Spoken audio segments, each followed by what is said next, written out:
that's not allowed and limit you to doing only legitimate votes.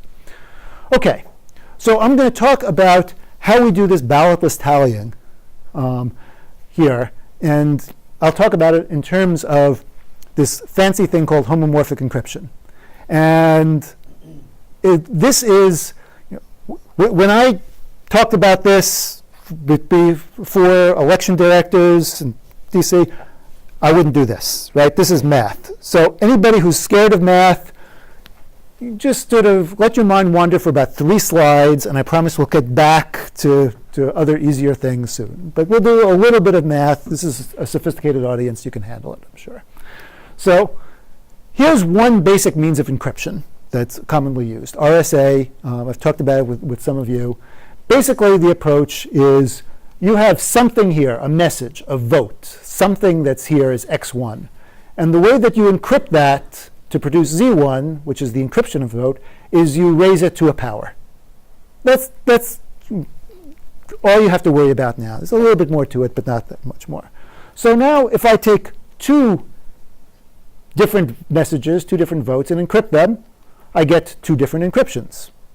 Now, RSA was invented about 35 years ago, and it was immediately recognized right after it was published that, gee, RSA has this really interesting property. If I take 2 encryptions and I multiply them together, then I go through this, this encryption times this encryption is this times this, which is this times this, which is this factor out the y from here, which is the encryption of this. So what I get is this product of the encryptions is an encryption of the product. And this is known as a homomorphism. In this case, it's a multiplicative homomorphism because I can effectively compute on encrypted data, at least do products, do multiplication on encrypted data without having to decrypt it. Okay? Well, let me show you another encryption function. It didn't take that much longer. A few years later, we were able to find other encryption functions that had an additive property. Here, the big difference between this and the previous one is before we had an exponentiation where the message was in the base and the exponent was some constant. Now we're putting the message in the exponent, and the base is a constant. So what happens when you do that? Now if I multiply 2 encryptions together, I get the product of these 2 things, which comes out to be, well, when you multiply 2 things which have the same base, the exponents add.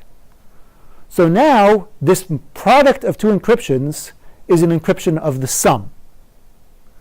This gives me an additive homomorphism.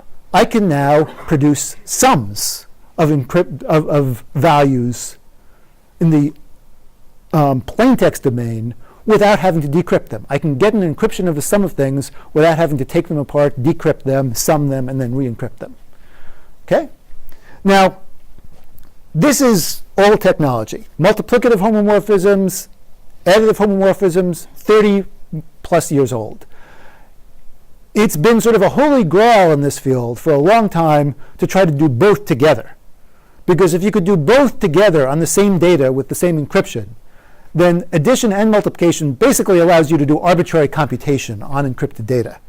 And that's, especially now, big thing, cloud computing. We want to put our data in the cloud in encrypted form and have arbitrary computation done on it in encrypted form and get back our results. And we decrypt them and we get the results, and the cloud learned nothing about what we done because everything in the cloud was encrypted the whole time where all the computation was done. That's the goal. It was a long-term attempt to try to do that. It was long-term failure. And just a few years ago, the first so-called fully homomorphic cryptosystems came out. And they're still wildly impractical, but it's sort of chinks in the armor. We're starting to be able to do both addition and multiplication, and therefore arbitrary computation on the same encrypted data. Again, not at all practical, but interesting stuff coming. But here, we're talking about elections, and you don't need to do arbitrary computation because elections really are just addition, right? That's all you're doing. You're adding votes. And if you want to think about it this way, you can think of it as here's a set of votes, and all you do is, in this case, multiply these encryptions, and you get an encryption of the sum. The sum is the tally. You decrypt that, you've got the tally. You don't have to decrypt the individual votes. Okay? That's the basic idea. One way of looking at it, and this might be going into a little bit too much detail, but you could think of a vote as a vector of sort of, here's the full ballot, here's the first race had 4 choices, and this was the second choice. Here, the second option was picked. The second race had 2 choices, and here, this voter in the third race didn't like anybody and didn't cast a vote. Okay, this would be a legitimate vote in an election. And all you really have to do is add up the vectors, add up the votes, you get that. That's the tally. That's the sum of the election. You're done. Okay? So if we do this in encrypted form, see now it's encrypted. You can't see what's underneath there. That's hidden. Okay?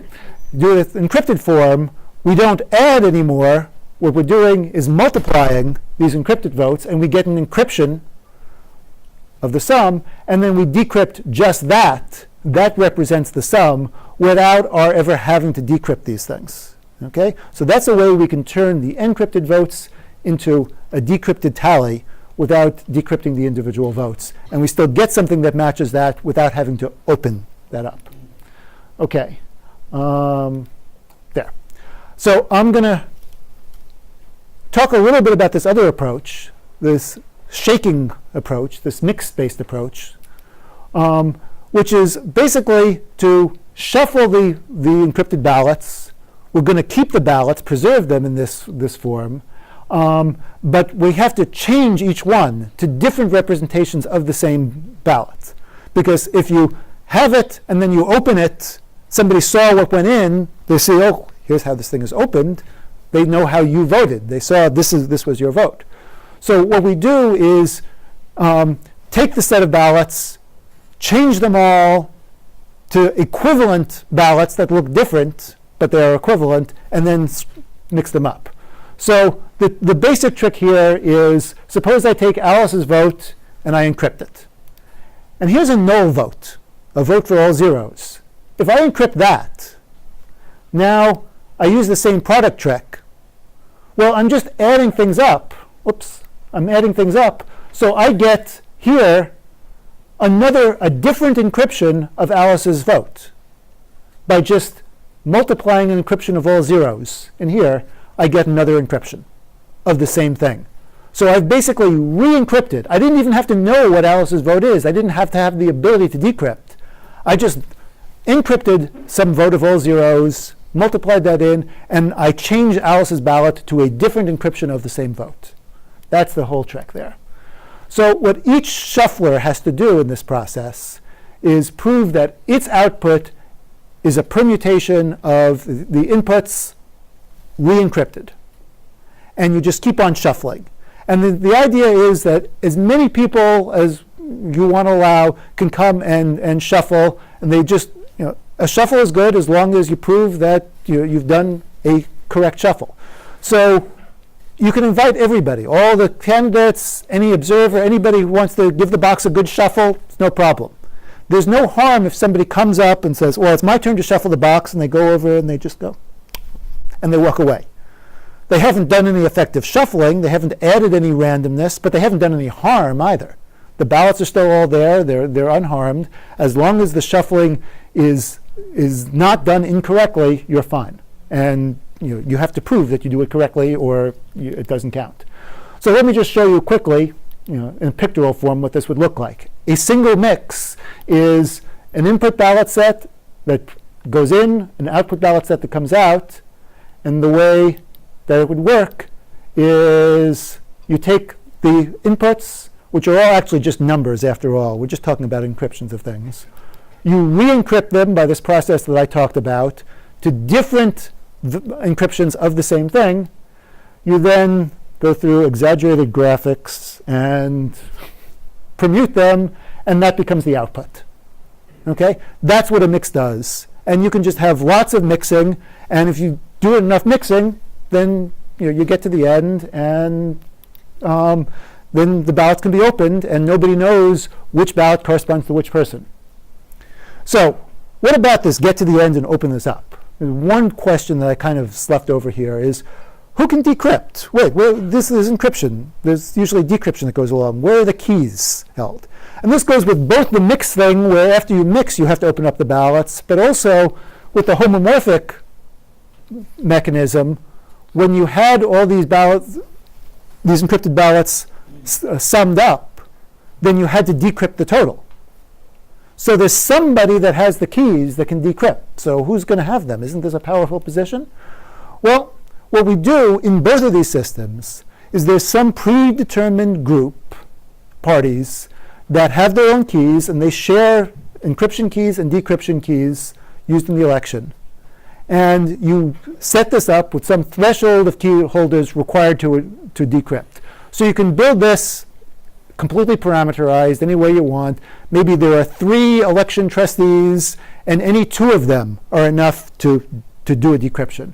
Or there are 10 trustees, and any 7 of them can do a decryption or whatnot. You can put a key in the hands of the Democratic Party, one in the hands of the Republican Party, one in the ACLU's hands, one in the League of Women Voters. You spread them out, lots of places. What you get is an important distinction here, and I want to make sure that this is clear because this is really important. The reason for not saying, well, we'll just make it so that it's 1 out of 10 to be able to finish, is if I have the ability to decrypt the votes at the end, I can also decrypt the votes at the beginning and see how people voted. So I really do want to make it 7 out of 10 instead of 3 out of 10. So it would take the Democratic Party representative and the Republican Party representative and some other, and a few others to have to collude and conspire to be able to see how individual voters voted. But if you do get a sufficient set, you can complete the election, but also compromise individual privacy. So you want that set to be big. The reason for not going to 10 out of 10 is you do want a little bit of redundancy in case somebody at the end says, I don't like the way this is going. I'm not going to do my part. I'm not going to use my key to decrypt. So it's up to us, whatever threshold we want to set, but we can do this. But a very important thing is that even if every single key holder is corrupt, they collude, whatnot, they cannot compromise the integrity of the election. They can't cause the wrong tally to be produced and be at all credible in any way. They can compromise privacy, but they cannot compromise integrity, even if everybody is corrupt. Okay? Key distinction. All right. So most election protocols start off with step 1, encrypt your vote, and then do all this stuff that I talked about with the encrypted votes. So let's get back to this step 1. Well, how are you supposed to encrypt your vote? All right? I mean, you're a person. I mean, if elections were sort of by computers, of computers, and for computers, then okay, the encryption part is pretty easy. But we're humans. We're not really good at encrypting things, not by hand, and asking every voter to do that would not work so well. So we've really got 2 choices. We can either say, okay, voters, it's up to you. You get us your encrypted votes any way you want. You can use your home personal computers or buy devices, or we'll make devices available if anybody wants it or whatever. It's up to you. Just encrypt your votes and get them to the election office, and the election office will post all the encrypted votes and use it. Okay? That's one alternative. The other possibility is everybody votes on sort of official vote encryptors, ballot devices of some sort. You go down to your poll station, you use the device that's there. You don't get to use yours. Now there's a problem with each of these 2, right? This has the problem of subjecting people to coercion, to compromise of various kinds. This is my PC. My PC might have a virus on it. I might think I'm voting one way. I'm voting another way because who knows what's on my machine. Well, this has the problem of, okay, well, I'm using your device to encrypt my vote. How do I know that your device is encrypting my vote correctly and not encrypting some other vote that's not the way I want to vote? Well, I don't know how to get around this problem, but I do know how to get around this one. So this is what we're going to do. We're going to be using official devices. And there are a bunch of ways of doing that, but the basic idea is we need to find ways of having sort of a human encryptor in the process. Find a way to get a human to be part of the process and to work with the device in a way that a human can be confident that the device did the right thing. Now, I think we're running a little short on time, so I might not. When should I be finishing up? Okay, so I can go through some of this, but let me, I guess I can go through a little bit of detail.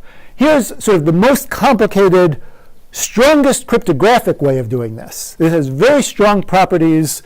Unfortunately, it's not very usable. But this is sort of a great idea for how you can have very high confidence in this. This is a ballot called the Mark Pledge design. And this is a single vote for one of these 5 candidates. Here, let me go back and get that. This ballot is a vote for David. And the way that it's designated as a vote for David is every column in David's row has the same number. Whatever that number is, it's the same all across that row. And for every other candidate, the numbers are all different. Okay? If it has this form, it is considered a legitimate vote for David. If it doesn't have one row of all identical numbers and all the other rows are all different, it's an illegitimate ballot. Okay? So what could be done, and there was a voting system built that does this, is you go into a voting booth, you say, I want you to give me a vote for David.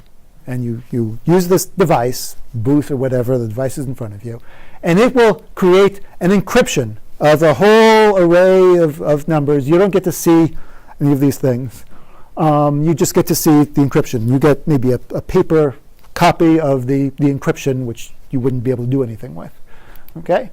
And the device then tells the voter, by the way, your candidate, David, the number I put in every single column under David is 863. No matter what column you look under, you should be able to see an 863 for David. And then the voter is responsible for saying, okay, here's a random column. The voter picks a random column and says, okay, decrypt column number 5. And column number 5 is opened in a way that can be checked later and whatnot. And you can then look and say, look, 863 under there. Okay, I believe you did the right thing. And you can have pretty high confidence as a voter because this device had no idea what column you were going to pick. And if the device were trying to cheat you, then on every other voter, that device could put at most one 863 somewhere else, not every other candidate, at most one 863. So the chance of your revealing it, if you said, I want to vote for Alice, then yeah, I did put an 863 up there, but only if the voter actually asked for column number 6 will it look like a vote for Alice. Any other column will reveal the device as cheating. Okay, this is a complicated process. Asking voters to pick a random number, not a good thing to do, believe me. It's interesting to see that you can get some very strong crypto with an action that at least I think the people in this room could understand, okay, I could see how that's possible. I could do that. I can get this thing encrypted. It's a little hard, but I could do it. Okay, then it gets opened eventually and gets counted as a vote for David. Here's a much nicer form that I really like, called pret-a-vote. And the idea is you print up a whole bunch of ballots in advance, and the candidates are in a random order. They're different on every ballot. And the permutation of the candidates, the order, is encoded here. This is an encryption of the ordering. And what a voter is supposed to do is very simply take a pret-a-vote ballot, mark a choice, and then destroy that part. This remaining part goes into the system. This gets saved. The voter can take this home as a copy. From the voter's perspective, this doesn't show anybody how I voted. Here I've got a receipt, but I haven't shown anybody how I voted. But this is an encryption because this has the permutation, and this shows the fourth choice in that permutation. So how do I know that this permutation is good? Well, the first thing that happens is you could print up a whole bunch of pret-a-vote ballots in advance of the election, probably twice the number that you would ever need. And then you go through a process of people randomly say, okay, open these and those, and you open lots of them, and you show that these permutations really do match what's up there. So this matches this by decrypting all that. Okay, you get to see that. Then you as an individual voter can also say, okay, I'll pick these 3 ballots, and maybe I'll have those 2 opened, and I'll see that those 2 are good. Okay, now I feel comfortable, I'll use this one. So an individual voter can check ballots and have them opened and get some confidence that the encryptions are correct. And then all the ballots that are left over at the end, you might as well open them too, just as an added check. So you do get a lot of checks. Yeah, maybe 1 or 2 or a very small number of bad ballots got through the process and didn't get opened, but any sort of large-scale fraud is going to be very hard to slip past with a system like this. Okay. Another system that's actually been used in practice is called Scantegrity. This also uses the same design of you print up extra ballots and you open the ones, you open some fraction of them to make sure they're good. This is really interesting thing, because what's done here is the blank ballot, it's a bubble sheet, but every single bubble is pre-filled in with invisible ink, with a code that's in invisible ink. And voters are given, this is done. It really was done in practice. Tacoma Park, Maryland has done this in a couple of elections now. They give each voter an invisible ink revealing pen, and what you do is you swipe your pen across whatever choice you make, and you get, instead of this sort of filled in bubble that's approximate, it reveals what's under there. It's nice and pretty, it perfectly fills the bubble, and it reveals a code. And that code is basically the encryption, the confirmation. You can take home that code and use it to check. That's effectively what will get posted, and you can see that that code is on a list and is properly there. It's a very clever design. There are some issues with implementation and whatnot. It can be hard in some ways, but the idea of using invisible ink like this, well, you couldn't have imagined such a thing, right? It's great. Okay, here's what I think is the simplest design. It's in some sense the weakest, but I've become convinced that what we need to do is what is the very simplest for the voter. And this is pretty simple to understand, it's very simple, and it's strong enough. And the idea is it can be called voter-initiated auditing, and it's very, very flexible. It can be used on touchscreen devices, electronic devices, optical scan. It can be used in a lot of places. And the idea is simply that voter makes some selections in some way on one of these devices or with a paper ballot. Once these selections are done, the voter receives an encrypted receipt. Here it is. Here's a receipt of my ballot. I've got it. It's committed to. It's on paper. It can't be changed anymore. It's in my grubby little hands here. And then I get to do something with it. So here's the encrypted vote. I've got a copy of it in my hand, and I've got a choice. Now, I can cast that ballot. I can say, okay, here it is in the slot. Push the vote button, whatever it is. Good. Or I can spoil it. And there are various reasons that I might spoil it. I'll mention in a couple minutes. So the cast option just says, okay, done, drop it in the slot.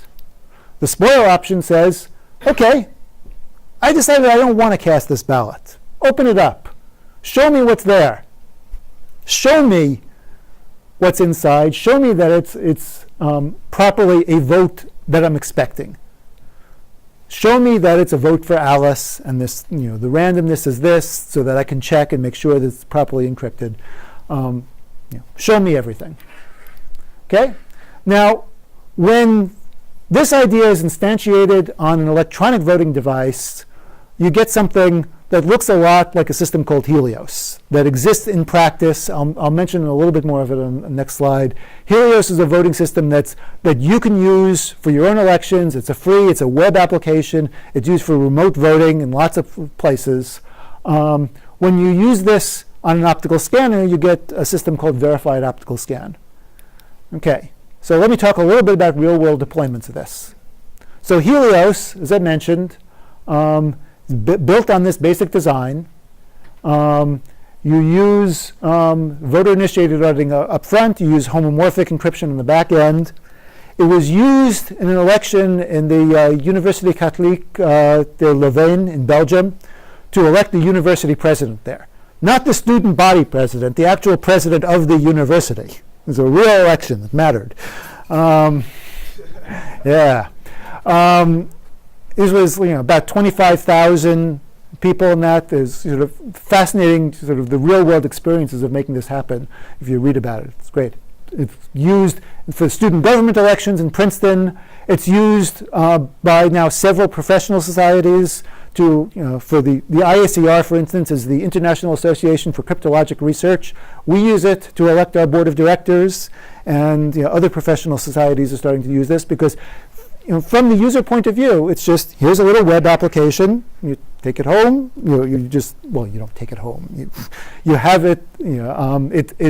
It's easy to set up. It's free. You set up your own little elections anytime. But somebody sets it up for your society or whatever. You get a credential.